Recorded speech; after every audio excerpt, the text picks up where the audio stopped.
Friends, ಎಲ್ಲರಿಗೂ ನಮಸ್ಕಾರ. Welcome to TDS creations. ನಾನಿವತ್ತು ಅತಿ ಸುಲಭವಾದಂಥ ಈಸಿ ರೆಸಿಪ್ಸ್ ಮೊಸರು ಸಾರು ಮಾಡೋದು ಹೇಗೆ ಅಂತ ತೋರಿಸ್ತಾ ಇದ್ದೀನಿ. ಇದು ಬಿಸಿ ಮುದ್ದೆಗೆ, ಬಿಸಿ ಅನ್ನಕ್ಕೆ ತುಂಬ ಸೊಗಸಾಗಿರುತ್ತೆ. ಮೊದಲನೇದಾಗಿ ಮಿಕ್ಸಿನಲ್ಲಿ ಗ್ರೈಂಡ್ ಮಾಡ್ಕೊಳ್ಳೋದಕ್ಕೆ ಏನು ಬೇಕು ಅನ್ನೋದನ್ನ ತೋರಿಸ್ತಾ ಇದ್ದೀನಿ. ಅರ್ಧ ಹೋಳು ತೆಂಗಿನಕಾಯಿ ತುರಿ, ಅರ್ಧ ಸ್ಪೂನ್ ಸಾಸಿವೆ, 1/4 ಸ್ಪೂನ್ ಮೆಂತ್ಯಕಾಳು, ಖಾರಕ್ಕೆ 10 ಹಸಿರು ಮೆಣಸಿನಕಾಯಿ, ಹಾಗೆ ಸ್ವಲ್ಪ ಕೊತ್ತಂಬರಿ ಸೊಪ್ಪು, 1/4 ಸ್ಪೂನ್ ಅರಿಶಿನದ ಪುಡಿ. ಇದಿಷ್ಟು ಗ್ರೈಂಡ್ ಮಾಡ್ಕೊಳ್ಳೋದಕ್ಕೆ. ಇದರಲ್ಲಿ ಸಾಸಿವೆ, ಮೆಂತ್ಯಕಾಳು, ಹಸಿರು ಮೆಣಸಿನಕಾಯನ್ನ ಡ್ರೈ ಫ್ರೈ ಮಾಡಿಕೊಂಡು ಆ ನಂತರ ಮಿಕ್ಸಿಗೆ ಹಾಕೋಬೇಕಾಗತ್ತೆ. ಫೈನಲಿ ಮೊಸರು ಸಾರಿನ ಒಗ್ಗರಣೆಗೆ ಅಡುಗೆ ಎಣ್ಣೆ ಅರ್ಧ ಸೌಟು, ಸ್ಪೂನ್ನಲ್ಲಿ ತಗೊಳ್ಳೋದಾದ್ರೆ 5 ಸ್ಪೂನ್ ಅಡುಗೆ ಎಣ್ಣೆಯನ್ನ ತಗೋಬೇಕಾಗತ್ತೆ. 1 ಸ್ಪೂನ್ ಸಾಸಿವೆ, 4 ಗುಂಟೂರು ಮೆಣಸಿನಕಾಯಿ, 2 ಗೆಡ್ಡೆ ಸಿಪ್ಪೆ ಸುಲಿದಿಟ್ಕೊಂಡಿರೋ ಅಂತ ಬೆಳ್ಳುಳ್ಳಿ, ಸ್ವಲ್ಪ ಕರಿಬೇವು, ರುಚಿಗೆ ತಕ್ಕಷ್ಟು ಉಪ್ಪು. ನಾನು ಈ ಮೊಸರು ಸಾರಿಗೆ ಸೌತೆಕಾಯಿಯನ್ನ ತಗೊಂಡಿದ್ದೀನಿ. ಇದರ ಸಿಪ್ಪೆ ಎಲ್ಲ ತೆಗೆದು ಐಸ್ ಕ್ಯೂಬ್ ತರ ಕಟ್ ಮಾಡಿ ನೀರಲ್ಲಿ ಅರ್ಧ ಭಾಗ ಬೇಯಿಸ್ಕೊಂತೀನಿ. ಸೌತೆಕಾಯಿನ ಬಿಟ್ರೆ ಮಂಗಳೂರು ಸೌತೆಕಾಯಿ, ಸೀಮೆ ಬದನೆಕಾಯಿ, ಈ 3 ತರಕಾರಿಯಲ್ಲಿ ಯಾವ ತರಕಾರಿ ಬೇಕಿದ್ರೂ ಹಾಕೋಬಹುದು. ಇದು 3 ತರಕಾರಿ ಇಲ್ಲ ಅಂದ್ರೆ ಹಾಗೆ ಪ್ಲೇನ್ ಮೊಸರು ಸಾರನ್ನು ಕೂಡ ಮಾಡ್ಕೋಬಹುದು. ಆಲ್ರೆಡಿ ಮನೆಯಲ್ಲೇ ಮೊಸರು ಇದ್ದಿದ್ರಿಂದ ನಾನು ಅರ್ಧ ಲೀಟರ್ ಆಗುವಷ್ಟು ಮನೆ ಮೊಸರನ್ನೇ ತಗೊಂಡಿದ್ದೀನಿ. ಮನೆ ಮೊಸರಲ್ಲೇ ಮಾಡಬೇಕು ಅಂತ ಏನೂ ಇಲ್ಲ. ಹೊರಗಡೆ ಸಿಗೋ ನಂದಿನಿ ಪ್ಯಾಕೆಟ್ ಮೊಸರಲ್ಲೂ ಸಹ ಈ ಸಾಂಬಾರನ್ನ ಮಾಡ್ಕೋಬಹುದು. ಮೊದಲು ಸ್ಟವ್ ಆನ್ ಮಾಡಿ ಸ್ಟವ್ ಮೇಲೆ ಒಂದು ಪ್ಯಾನ್ ಅನ್ನ ಇಟ್ಕೊಂಡು ಕ್ಯೂಬ್ಸ್ ತರ ಕಟ್ ಮಾಡಿ ಇಟ್ಕೊಂಡಿರೋ ಅಂತ ಸೌತೆಕಾಯಿಯನ್ನ ನೀರಲ್ಲಿ ಅರ್ಧ ಭಾಗ ಬೇಯಿಸ್ಕೊಂತೀನಿ. ಸೌತೆಕಾಯಿಗೆಲ್ಲ ಉಪ್ಪು ಚೆನ್ನಾಗಿ ಇಟ್ಕೊಳ್ಳಿ ಅಂತ ಈ ನೀರಿಗೆ ಅರ್ಧ ಸ್ಪೂನ್ ಉಪ್ಪನ್ನ ಸೇರಿಸ್ಕೊತಾ ಇದ್ದೀನಿ. ಇದು ಅರ್ಧ ಭಾಗ ಬೆಂದ ನಂತರ ನೀರನ್ನೆಲ್ಲ ತೆಗೆದು ಸೌತೆಕಾಯಿಯನ್ನ ಮಾತ್ರ ತೆಗೆದಿಟ್ಕೋಬೇಕಾಗತ್ತೆ. ಪಕ್ಕದಲ್ಲೇ ಇನ್ನೊಂದು ಸ್ಟವ್ ಅನ್ನ ಆನ್ ಮಾಡಿಕೊಂಡು ಒಂದು ಸಣ್ಣ ಬಾಣಲೆಯನ್ನ ಇಟ್ಕೊಂತೀನಿ. ಬಾಣಲೆ ಬಿಸಿಯಾದ ನಂತರ ಅರ್ಧ ಸ್ಪೂನ್ ಸಾಸಿವೆಯನ್ನ ಹಾಕೊಂಡು ಎಣ್ಣೆ ಹಾಕೊಳ್ಳದೆ ಹುರ್ಕೋಬೇಕಾಗತ್ತೆ. ಸಾಸಿವೆಯನ್ನ ಹುರ್ಕೊಂಡಿದ್ದಾಗಿದೆ. ಇದನ್ನ ಒಂದು ಬೌಲ್ಗೆ ಹಾಕೊಂಡು ನೆಕ್ಸ್ಟ್ ಇದೇ ಬಾಣಲೆಯಲ್ಲಿ 1/4 ಸ್ಪೂನ್ ಮೆಂತ್ಯ ಕಾಳನ್ನ ಎಣ್ಣೆ ಹಾಕದೆ ಹುರ್ಕೋತೀನಿ. ಮೆಂತ್ಯ ಕಾಳು ಸ್ವಲ್ಪ ಬಣ್ಣ ಬದಲಾದ್ರೆ ಸಾಕು, ಜಾಸ್ತಿ ಹುರ್ಕೊಳ್ಳೋದು ಬೇಡ. ಮೆಂತ್ಯ ಕಾಳನ್ನ ಹುರ್ಕೊಂಡಿದ್ದಾಗಿದೆ.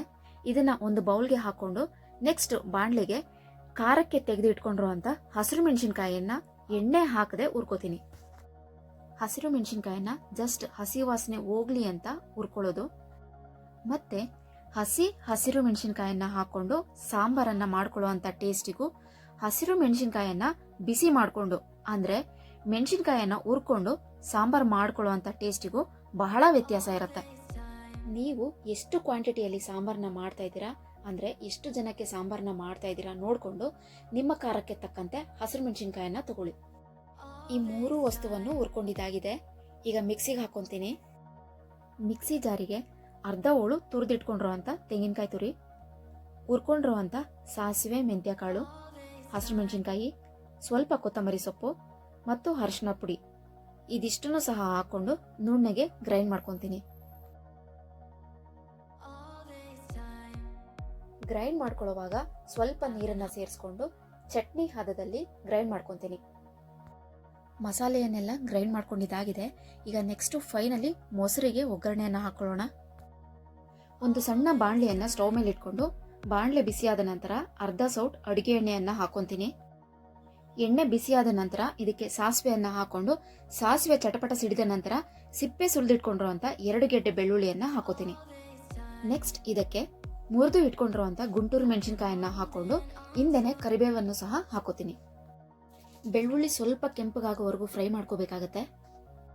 ಬೆಳ್ಳುಳ್ಳಿ ಎಲ್ಲ ಕೆಂಪಗಾಗಿ ಒಗ್ಗರಣೆ ರೆಡಿ ಆಗಿದೆ. ಸ್ಟವ್ ಆಫ್ ಮಾಡಿ ಇದನ್ನ ಸೈಡ್ ನಲ್ಲಿ ಇಟ್ಕೊಂತೀನಿ. ಮೊಸರನ್ನ ತಗೊಂಡು ಮೊಸರಲ್ಲಿ ಸ್ವಲ್ಪನೂ ಗಂಟಿರಬಾರ್ದು, ಆ ರೀತಿ ಮೊಸರನ್ನ ಕಡ್ಕೋಬೇಕಾಗತ್ತೆ.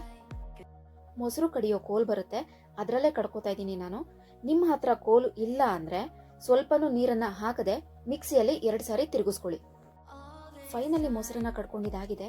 ಈಗ ಈ ಮೊಸರನ್ನ ಒಂದು ಬೌಲ್ಗೆ ಹಾಕೋತೀನಿ. ಮೊಸರನ್ನೆಲ್ಲ ಬೌಲ್ಗೆ ಹಾಕೊಂಡಿದ ನಂತರ ನಾವು ಗ್ರೈಂಡ್ ಮಾಡಿ ಇಟ್ಕೊಂಡಿರುವಂತ ಮಸಾಲೆ ಎಲ್ಲವನ್ನು ಇದಕ್ಕೆ ಸೇರಿಸ್ಕೋತೀನಿ. ನಂತರ ಇದಕ್ಕೆ ಬೇಯಿಸಿ ಇಟ್ಕೊಂಡಿರುವಂತ ಸೌತೆಕಾಯಿಯ ಹೋಳುಗಳನ್ನ ಮಾತ್ರ ಇದಕ್ಕೆ ಹಾಕೋತೀನಿ. ಸೌತೆಕಾಯಿ ಬೇಯಿಸಿರೋ ನೀರನ್ನ ಹಾಕೊಳ್ಳೋದಿಲ್ಲ.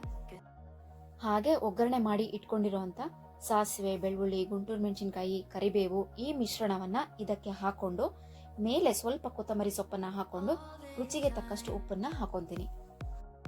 ಒಂದು ಸಾರಿ ಮಾಡಿದ್ರೆ ಮತ್ತೆ ಮತ್ತೆ ನೀವೇ ಮಾಡ್ಕೊಂಡು ತಿಂತೀರಾ, ಅಷ್ಟು ಅದ್ಭುತವಾಗಿರುತ್ತೆ ಈ ಮೊಸರು ಸಾರಿನ ಟೇಸ್ಟ್. ಬಿಸಿ ಅನ್ನ ಬಿಸಿ ಮುದ್ದೆಗೆ ಹಾಕೊಂಡು ತಿಂತಾ ಇದ್ರೆ ತುಂಬಾ ಚೆನ್ನಾಗಿರುತ್ತೆ. ಫೈನಲಿ ಮೊಸರು ಸಾರು ರೆಡಿ ಆಗಿದೆ. ಯಾರೆಲ್ಲ ಹೊಸದಾಗಿ ಚಾನೆಲ್ನ ನೋಡ್ತಾ ಇದ್ದೀರಾ ದಯವಿಟ್ಟು ಸಬ್ಸ್ಕ್ರೈಬ್ ಮಾಡ್ಕೊಳ್ಳಿ, ಲೈಕ್ ಮಾಡಿ, ಶೇರ್ ಮಾಡಿ, ಗುಡ್ ಕಮೆಂಟ್ ಅನ್ನ ಕೊಡಿ. ವಿಡಿಯೋ ನೋಡಿದ್ದಕ್ಕಾಗಿ ಧನ್ಯವಾದಗಳು.